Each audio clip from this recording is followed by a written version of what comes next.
Assalamualaikum warahmatullahi wabarakatuh. Saya Kurnia Pratiwi. Di sini saya ingin menjelaskan tugas seminar psikologi Islam saya, yaitu proposal pengaruh pola asuh orang tua terhadap prestasi belajar pendidikan agama Islam. Pengertian pola asuh orang tua. Orang tua adalah pria dan wanita yang terikat dalam perkawinan dan siap sedia untuk memikul tanggung jawab sebagai ayah dan ibu dari anak-anak yang dilahirkannya. Orang tua sebagai pembentuk pribadi pertama dalam kehidupan anak. Kepribadian orang tua, sikap dan cara hidup mereka merupakan unsur-unsur pendidikan yang tidak langsung dengan sendirinya akan masuk ke dalam pribadi anak yang sedang tumbuh. Macam-macam pola asuh orang tua. Pola asuh terbagi menjadi dua, pola asuh otoriter dan pola asuh demokratis. Pola asuh otoriter yaitu cara mengasuh anak yang dilakukan oleh orang tua dengan menentukan sendiri aturan-aturan dan batasan-batasan yang mutlak harus ditaati oleh anak tanpa kompromi dan memperhitungkan keadaan anak, serta orang tualah yang berkuasa menentukan segala sesuatu untuk anak dan anak hanyalah sebagai objek pelaksana saja. Sedangkan pola asuh demokratis yaitu suatu bentuk pola asuh yang memperhatikan dan menghargai kebebasan anak. Namun kebebasan itu tidak mutlak dan dengan bimbingan yang penuh perhatian antara orang tua dan anak. Atau dengan kata lain, pola asuh ini memberikan kebebasan kepada anak untuk mengemukakan pendapat, melakukan apa yang diinginkannya dengan tidak melewati batas-batasan atau aturan-aturan yang telah ditetapkan orang tua. Selanjutnya, pengertian prestasi belajar. Prestasi belajar adalah penguasaan pengetahuan atau keterampilan yang dikembangkan melalui mata pelajaran. Lazimnya ditunjukkan dengan nilai tes atau angka nilai yang diberikan oleh guru. Prestasi belajar merupakan hasil belajar siswa yang berupa pengetahuan sikap, keterampilan, dan kecakapan yang dikarenakan adanya stimulus dari luar yang ditunjukkan dalam bentuk simbol, angka yang diberikan oleh guru telah melalui evaluasi terhadap belajar siswa dan periode waktu tertentu. Adapun jenis-jenis prestasi belajar. Yang pertama, tipe prestasi belajar bidang kognitif. Tipe ini meliputi belajar hafalan, belajar pemahaman, belajar penerapan, belajar analisis, belajar sintesis, dan belajar evaluasi. Yang kedua, tipe prestasi belajar bidang efektif. Tipe ini meliputi receiving dan attending, responding atau jawaban, valuing atau penilaian, organisasi dan karakteristik, serta internalisasi. Yang ketiga, tipe prestasi bidang psikomotorik. Tipe ini meliputi gerakan refleks, keterampilan pada gerakan-gerakan dasar, kemampuan perspektual, kemampuan yang berkenaan dengan skill, dan kemampuan yang berkenaan dengan non-discursive komunikasi. Selanjutnya, faktor-faktor yang mempengaruhi prestasi belajar. Ada dua faktor, yaitu faktor internal, yaitu faktor yang berasal dari diri siswa, dan faktor eksternal, yaitu faktor yang ada di luar siswa. Selanjutnya, rancangan penelitian. Peneliti ini menggunakan jenis penelitian kuantitatif dengan menggunakan rancangan penelitian korelasional.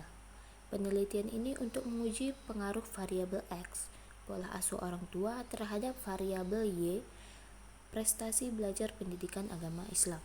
Sedangkan untuk menganalisis pengaruh masing-masing variabel menggunakan teknik analisis regresi ganda.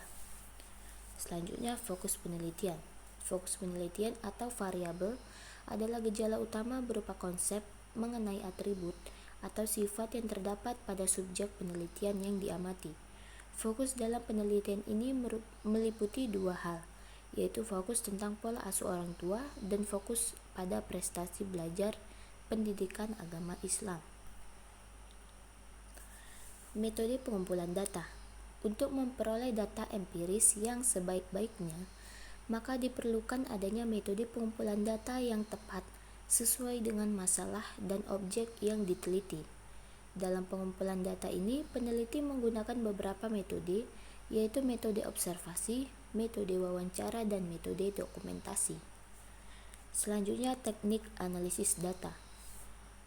Analisis data dalam penelitian ini adalah proses mengorganisasikan dan mengurutkan data ke dalam pola, kategori, dan satuan uraian dasar sehingga dapat ditemukan tema dan dapat dirumuskan hipotesis kerja seperti yang disarankan oleh data dalam penelitian ini menggunakan teknik penganalisaan data kuantitatif. Hal ini berdasarkan pendekatan yang digunakan dalam penelitian ini, yakni pendekatan kuantitatif. Tujuan dilakukannya analisis data yaitu mendeskripsikan data dan membuat induksi atau menarik kesimpulan terhadap karakteristik populasi berdasarkan data yang diperoleh dari sampel penelitian. Sumber data penelitian. Data yang dikumpulkan melalui penelitian ini adalah data yang sesuai dengan fokus penelitian, yaitu tentang pengaruh pola asuh orang tua terhadap prestasi belajar pendidikan agama Islam. Sumber data adalah subjek dari mana data dapat diperoleh. Jadi, sumber data itu menunjukkan asal informasi dan data itu harus diperoleh dari sumber data yang tepat. Jika sumber data tidak tepat, maka mengakibatkan data yang terkumpul tidak relevan dengan masalah yang diteliti. Sehubungan dengan wilayah sumber data yang dijadikan sebagai subjek penelitian, ini ada dua, yaitu sumber data primer, sumber data yang diperoleh secara langsung dari lapangan, dan sumber data sekunder, sumber data pendukung seperti buku, artikel, jurnal ilmiah, dan lain-lain. Selanjutnya, pengecekan keabsahan data.